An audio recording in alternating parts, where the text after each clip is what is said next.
Right, so I'm just going to give you an intro today into structural colour and this concept of soft nanophotonics. So I have distributed around the room a series of samples of so-called polymer opals there, and we are looking at structural colour there. So we have there's a substructure in those samples there. They're stacked polystyrene balls, in fact, and of course we have an ordering there that's of the dielectric periodicity that's the order of the wavelength of light, which is why we see the rather attractive diffractive colours. I'll say a bit more about those samples as we're going through today. So I'll give you a bit of an intro into what polymer opals are in general terms there, a bit about how we make them as well. So although I denied any link to chemistry earlier, there is actually quite a lot of chemistry and polymer processing involved as well.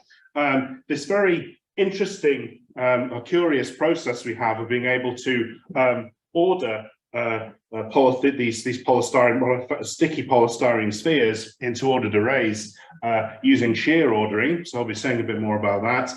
And I'll say a bit more about the properties of these things as well. And moving on to how we might try and simulate and model the systems as well, and the different ideas we've come up there and the different directions there might be. So, yeah, examples of structural colour. So there's some very impressive examples of this, of course, in the natural world, going from the morpho butterfly and the chafer beetle there. So quite famous examples of structural colour in nature. We can do sort of quite well in the laboratory as well. So as you can see from the samples I'm passing around, and obviously there's other examples as well. But yes, the basic idea here is, of course, we have some kind of dielectric periodicity there, or some kind of structural periodicity of the order of the wavelength of light. We can operate in 1, 2, or 3 dimensions there. And it simplistically talks there, of course, about Bragg resonance. So the idea that the sort of wavelengths of light that are diffracted at particular angles there depend on the periodicity of the structure.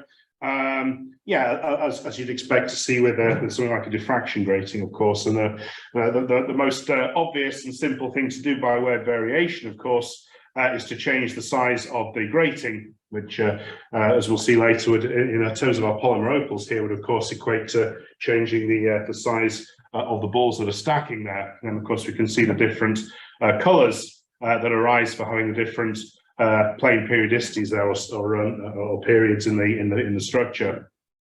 So, in terms of applications, why on earth are we doing this? I mean, we can generate pretty colours that somewhat simulate the what we see in on the peacock wings and these pretty colours in nature. So it can help us understand what's going on in those structures a bit more as well.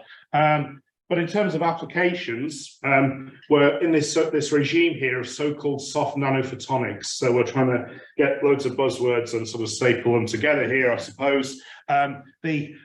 Traditionally, of course, photonic crystal structures that might be made into attempts to produce integrated optics and the rest of it, they're made by rather expensive and painstaking means. So it's what I'd sort of pejoratively term monolithic examples of photonic crystal structures. So taking a slab waveguide, for example, as we can see on the left-hand side there, I'm drilling holes in it with an electron beam, or using sedimentation of gels and colloids, for example, as we can see also there on the left-hand side. It has its drawbacks. I mean, there have been, going back the past 20, 30, 40 years, there have been examples of photonic crystals that have been generated by those methods, but they, in general terms, suffer from this, that you can only work here with small areas and volumes. It's quite a painstaking process to get the sort of sizes and periodicities you want there for optical wavelength operation as well, and are mechanically fragile and impermanent. So the idea of the flexible photonic structures, a bit of a change in paradigm. Okay, so we want to work with materials such as plastics and elastomers, and work with bottom-up approaches. So in other words, you're starting from individual elements and you're adding them together to generate your overall structure. The electron beam example there would be an example of top-down, of course, where you're starting with a big slab there and you're breaking it down into smaller bits to get the structure that you want. So plastics generally are plentiful and expensive, and they can be compatible with large areas and coatings as well. And if I don't know where the there's an example of polymer opal on a lycra piece that's going around somewhere. You can actually stretch that, and you can see the color change there happening as you sort of stretch the fabric there. So in principle, it can be flexible and tunable as well. So I've already bandied the term polymer opals around quite a bit here, but let's explain exactly what they are. So they are polystyrene spheres with a hard polystyrene sphere, so it's heavily cross-linked, and they have a softer shell, typically made of a polyacrylate, and there's a physical grafting of that shell material onto the core there. So on the left-hand side, you can see a typical, well, just a schematic there of what one of these things looks like in cross-section. Spherical particle there can be very easily generated using something like emulsion polymerization. You can change the particle size there, of course, to the idea here is when they come and stack together, of course, the periodicity generates structural color at a certain part in the electromagnetic, a certain point in the electromagnetic spectrum there. So just to take you through a story that's gone on for many years in one slide, I suppose, the two methods that I've mentioned from yesteryear, I suppose, how you get these things to order, they don't tend to spontaneously order, okay? Because what's happening here, and I'll say a bit more about this in a moment, is the interactions between the spheres there is sticky bonding, okay? So we're getting the sort of energetics of that system is based upon the build-up and release of the elastic forces between the spheres. So in contrast to things like colloids that form ordered structures, we're not actually that bothered about thermodynamics and entropy and so on. Well, anyway, you get an ensemble of our sticky spheres there. You apply some kind of method like putting them between two compressive plates to get the sort of flow of the spheres relative to those plates, or this edge or bend shearing effect as well. So the build-up and release of elastic energy there tends to make the spheres want to form more ordered structures. And we can see the sort of schematic of that on the right-hand side there. So what do we have after this process then? Well, we've got permanent quasi-solid. Okay, so those samples I'm sending around hopefully tick that particular box. Okay, don't have colloids in solution here or particles in solution. So there's no continuous fluid phase there, and there is a viscoelastic rheological response. Okay, so it has some element of elasticity. We can see that from the sort of stretching of the samples and so on, but there is a viscous interaction clearly between the spheres as well. And the big difference, of course, in these structures, I mentioned a bit about sort of colloidal crystals earlier. The other system you might want to compare with here is an atomic lattice, for example, where, of course, you don't just take into account interactions with the nearest neighbor of each atom in that lattice. You have to take into account the sort of next nearest neighbors and so on and so forth as well. Say a bit about the interactions between the spheres in a moment, but there is likely to be no, or at least a very weak next nearest neighbor interaction in that kind of system. Right, so the real bucket chemistry processing type stuff then, I'll sort of take you through this very quickly. So on the left-hand side there is the reactor vessel where we're synthesizing the particles. So as I said, it's real sort of bucket chemistry, emulsion polymerization. We can recover those out of solution, dry them, coagulate them. We send them through polymer extruder. So it's all sort of technologies that are commonly used in polymer processing, although you wouldn't sometimes credit it just looking at the plastics around us. They all go through similar kind of processes. And what you get then is a sort of homogenized mix there then of the particles, which can be taken through the shear ordering process. So the sort of latest iteration of the sphere ordering there was a process known as bending induced oscillatory shear, or BIOS, as we can see there. So paper from Chibin, my colleague Chibin in Nature Comms in 2016 there. So taking this idea of the bending, the shear ordering with bending there, and sort of scaling that up into a sort of process that can almost be used in a sort of roll-to-roll fashion there. So if you want to think about the sort of macro mechanics, if you like, of the system there, what we in fact do is we take our polymer opal, which is this quite soft, squishy, viscoelastic material, and we form a sandwich, what's known as a Timoshenko sandwich in the trade. between rigid PET sheets there. So it's the same stuff you make the Coke bottles out of.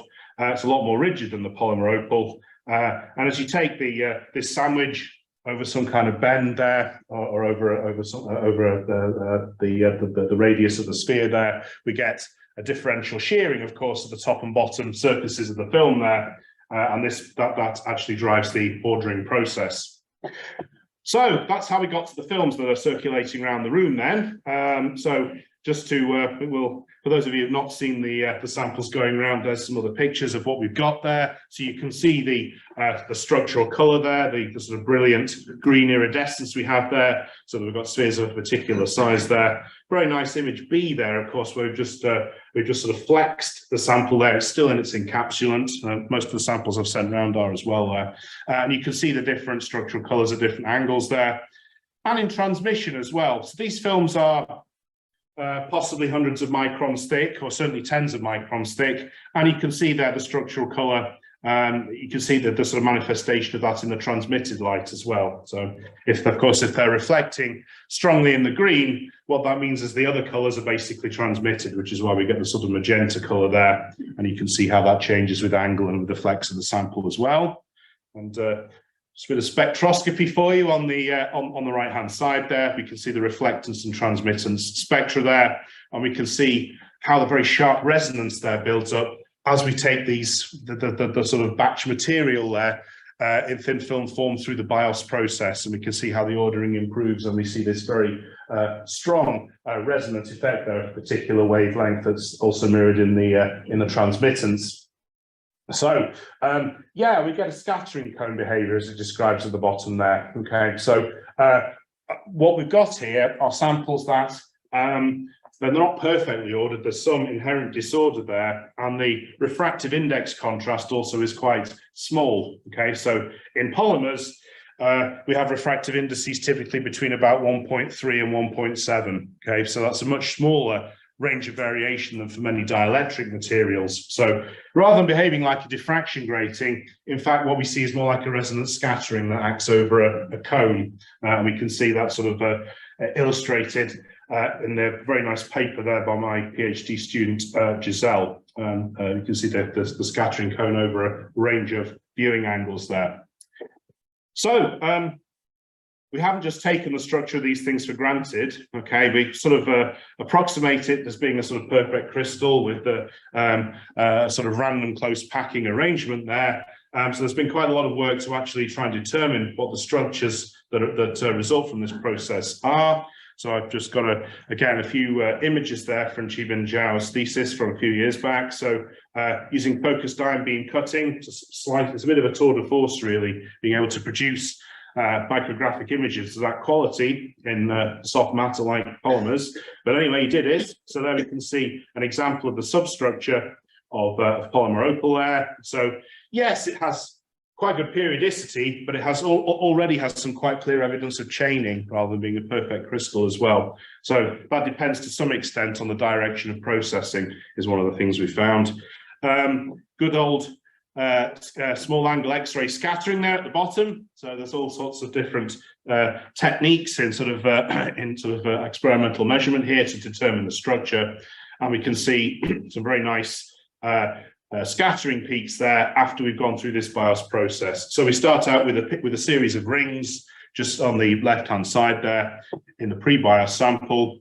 We have some correlation lengths and length scales in the sample, but it only becomes nicely ordered after we go through the process there. And you can see the diffraction spots appearing very nicely there in the sample. And we get the 6 centrosymmetric spots. The physical interpretation of that is we have a random close packing arrangement there. And as we can see, we expect to see the stacking faults there as well. So the 111 plane surface, so we get a predefined sort of alignment there of the spheres, which is very handy in all our subsequent characterizations.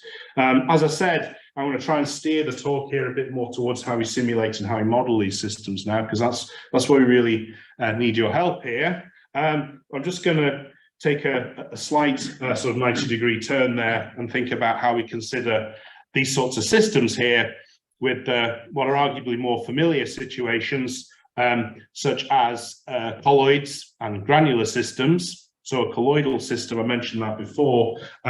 So you have particles in some kind of solution there, and there are electrostatic forces, of course, that arise. You get charging of those particles in solution.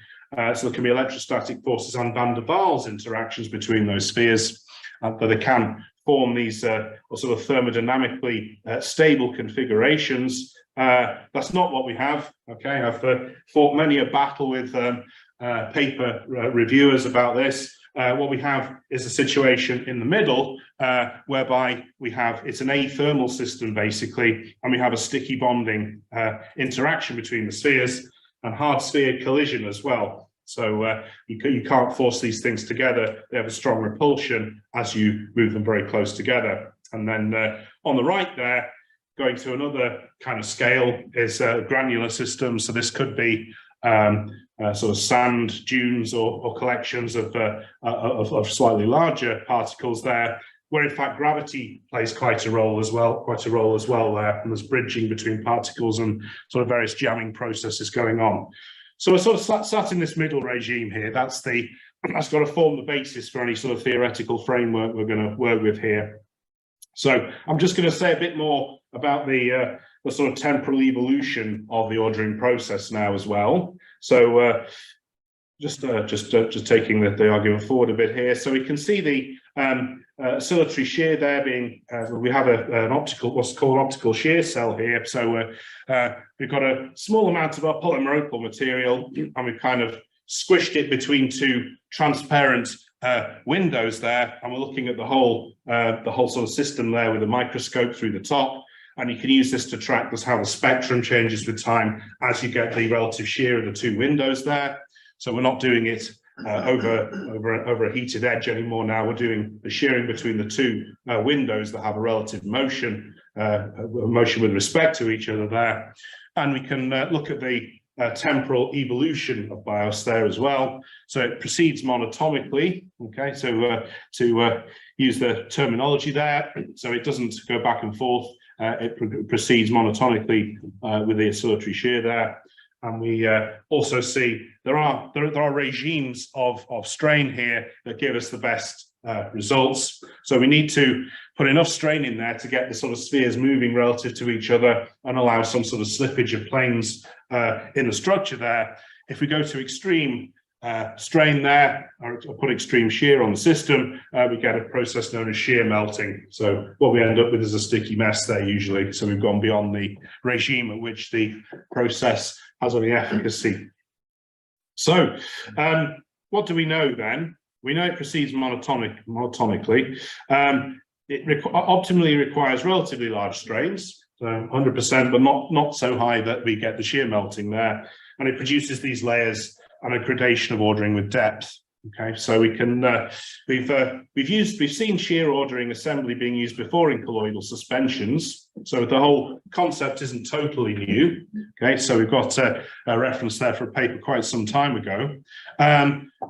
So we can think of the shearing here, allowing this strain-induced reordering into a stable lower energy configuration. So we've got the sort of little cartoon there on the top right of the potential energy landscape associated with the sort of build-up and release of strain between the sticky particles there. So I'm just going to finish off really by introducing some of the sort of we've had a first sort of attempt, a first iteration of trying to model these systems and work out, you know, why we get this sort of behavior, how do we predict the sort of temporal trajectory there, how do we end up with the end structures we do, and can we apply the paradigm any further as well? Okay, so the what's happening here with the spheres, of course, is very interesting. But what would happen if we start to be able to synthesize sort of other shapes and we get the same viscoelastic sort of response in the system there? Can we form ordered arrays of other shapes and structures? So theoretical framework number one then. Right, well, this was really a first attempt to make any kind of rational sense of this system. We understood what was going on macroscopically for quite some time. So I was talking about the Timoshenko sandwich earlier, and we're applying some kind of strain field there, or some kind of shearing field across the film. But microscopically, of course, is what we're really interested in here, and how these spheres sort of order during the process. And what we came up with, initially at least, was this idea of an order-dependent shear viscosity there. So you have to imagine here, we've taken two sort of adjacent sort of planes there in the polymer opal structure, and we have those two red spheres there that are sort of, they're the two jokers really that are sitting out of the sort of regular pattern of periodicity at that point. If we take if we apply the idea here that when we have the shear application of the shearing here, we're going to have those planes moving past each other, and of course it's the red spheres there that are going to experience the greatest force. That's going to depend basically on what the differential velocity is between the two layers, and we just apply Newton's second law to that situation. And of course, what we expect to see over time with that is that the errant spheres are going to be forced back into, well, the system is going to want to be in the situation of lower friction there. So the spheres are going to be forced back into sort of more ordered configuration there. So this idea of the viscosity dropping as the disordered spheres separate into the distinct planes. And yeah, we've actually built a proper sort of mathematical framework for that here. So we've got the shear rate there between the planes there, and it's linked to this local order parameter there. So f of c there, where c goes between 0 and 1, okay, going from a disordered to an ordered state there. So we apply a monotonic function there that links the application of shear, the sort of d gamma dot by dz there, across the distance between the planes there, and then we relate this to how this order parameter changes as a function of time there, and we can produce these spatiotemporal solutions there. So we actually have two functions there, one for the polymer opals and one for colloids. We see a big difference between the polymer opal system and the colloids, in as much as in the colloids, what we see is very often sudden transitions between order and disorder there. Here we see a more gradual transition there between ordered and disordered regions, and we can see how the sort of ordered regions spread through the sample as a function of time there as we apply shear to the system there. Right, in a more recent paper, what we have there is, in the materials at the bottom there, we actually introduced this degradation term there as well. As in real systems, what's happening is we're applying this constant shear between the planes there, is we're gradually ripping the whole structure apart. So there's like a competing process there as well, that we can deem that there, or we can set that to be in a sort of ad hoc fashion. I suppose we can determine that as being proportional to the global strain rate. So it does actually give us slightly more physical outputs there, including a rather curious skin ordering, disordering effect as well. So we get good ordering right the way through the sample, and after a time we see some disorder starting to arise at the surfaces of the sample as well. Okay, and just a second, perhaps the most dynamic, the most interesting, and the most sort of physically realistic sort of way of thinking about this, I suppose, is to go straight to thinking about the particle-particle interactions here. So just a reminder of what's going on between two particles there. They're hard spheres, okay? So there's quite a lot of modeling being done of hard sphere interactions in the past. Of course, the tweak we have to apply here is that, yes, you move them a distance apart and then they don't really interact at all. But then, of course, you have this sort of regime there over a relatively short range of distances where there's quite a strong sticky interaction between them, sticky attraction. Okay, want to be together within that distance range there. So we've got the well, it says there a general 6-12 Jones potential. Yeah, so it's kind of that form. Okay, so you have a sort of short range repulsion and a slightly less short range attraction, and you come together with a function that looks like something we have on the top left there. And we can obviously have an algorithm there to step the position of each sphere in time, and we're building up a sort of picture of how they interact and how they move relative to each other. And of course use that to build a picture of the structure created over time there. Yeah, the interactions of the system there are described by the potential function. Of course, the other thing that's going on is we're going to have damping there due to the natural viscosity or viscoelasticity of the system.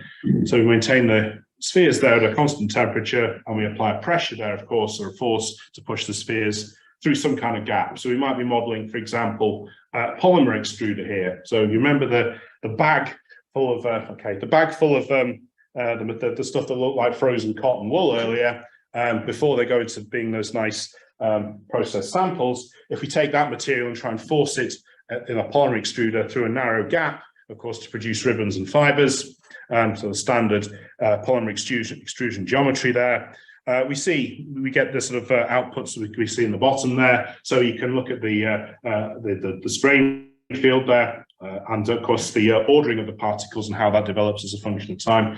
So we actually had a first crack at this. Many of you may be familiar with Ortwin Hess. So this was over a decade ago now. We had a first crack at this, but just to see how we got some nice outputs here. So this is what we actually get from this sort of extrusion of the material in a cylindrical geometry, the so-called polymer opal fibers. So they can actually be knitted into fabrics as well, these things. So we have the polymer opal extruded fibers there. An example of a sample with a 2000 micron diameter, and then a sample on the right there with a 1000 micron diameter. And you can see the sort of nice red structural color we have there, but also the loss of that color around the outside. So we have like a skin effect that's going on also. And we can see how in our model there, the black spheres have a better ordering than the sort of lighter colored brown and orange spheres. We can see how the ordering around the outside there improves with time. And you can compare situations of low and high friction there, where with low friction, we get the ordering at the surfaces. With high friction, it tends to happen in the middle, and we get the destruction of the structure around the outside. And what happens if you change the velocity of the particles through the die as well. So we go from a situation where there isn't enough flow there to generate order to a situation where we're in a faster flow there, we're getting very nice ordering. So that's the sort of the modeling and theory simulation side of things. And we want to try and move that kind of thing forward.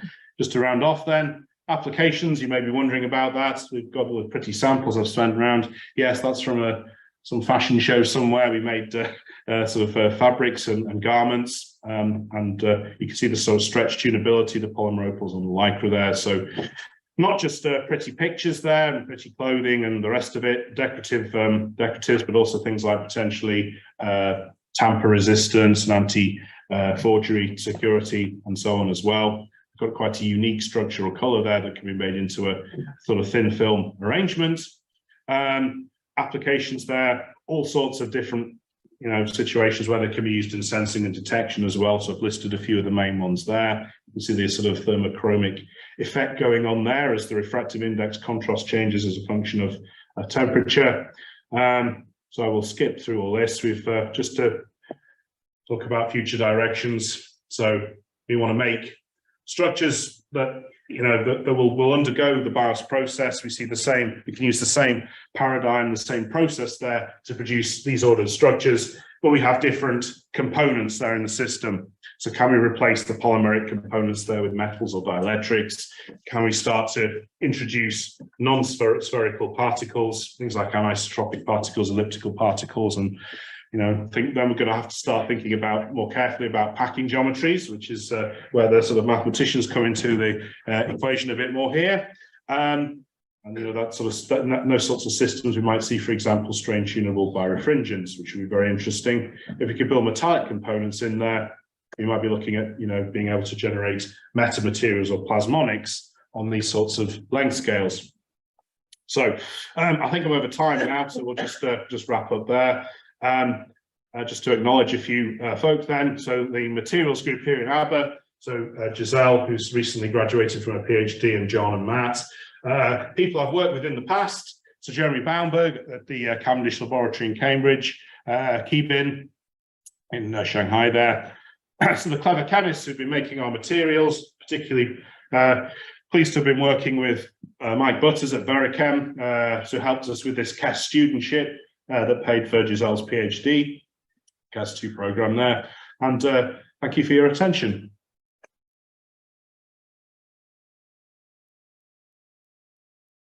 Thanks, Chris, for this very interesting talk. I can imagine there are only 2 questions. So I'm going to, not you, Adil, sorry. When you apply large amplitude oscillatory strain to metals, you usually get dislocations which are created, strain hardening. Seems to be general tendency. In this system, it's different. So you get more order when you apply this strain. Could you figure out the difference between the 2 systems that inverses the tendency, order or disorder? Okay. I mean, what we need in that system, what we think we need in that system to get this, you know, we want to move from we're taking spheres basically over that activation barrier to put them into a more ordered configuration. There is we need to give quite a lot of global strain now on the system for there to be enough sort of strain between adjacent spheres there for them to be able to jump across that barrier. So we need some plane slippage as well. So we need to go above about 40% before that's even possible. If we start out with, for example, modeling this as a cubic lattice. So in terms of metals, I mean, I guess the bonding involved there is different, isn't it? I mean, that's the main difference, I guess. But still, globally speaking, probably the answer is in the kind of interaction. Yes, that's right. What kind of interaction is good or bad for large amplitude shear induced ordering? Yeah. It's a very difficult question. I'm interested in that. Yeah. All right, so let's take the next question. Yeah, and another question regarding this like order disorder transition kind of. Well, I mean, you're always interested in the most ordered phase, right? Because it has the strongest color, probably, right? Or have you also like more like kind of analyze this ordered phase because it gets, for example, more like an isotropic color response? Yeah, absolutely. Yeah. So you it's a pity actually. I don't actually have any images there of the samples before they go through the BIOS process. So you see a very vague kind of milky structural color, and we've seen some examples in the microscopy there and in the X-ray scattering has very characteristic signatures there of an amorphous structure. So the rings and the pattern rather than the spots. Okay, so yes, we've sort of analysed the films right the way through the process there. Things we've tried is to try and deliberately introduce disorder there. So making alloys, for example. So you come along and you try putting spheres of different sizes together. And that works surprisingly well. Okay, so it's it seems like the tolerance there, because in, for example, a colloidal crystal, there's a very limited tolerance for polydispersity, maybe only 1% or 2%. We see that being much higher in this kind of system. So we have tried looking at putting deliberate disorder in there as well, and we can still produce structures that have good color as alloys. Yeah. So maybe one part that you can set up. So when you shear the system and you have these sticky spheres, does that cause the spheres to rotate with respect to each other? That's a very good question. I'd love to know the answer. So this is where some simulation would be very useful. Yeah. Simulation would elucidate different results depending on what the spheres talk to the system. Yeah, I mean, the ones that don't. That is the missing element here. Yeah. And why it might be so different compared with, as was mentioned before, metals and. That's to talk to you after that. Yeah, thanks for the right. I'll go.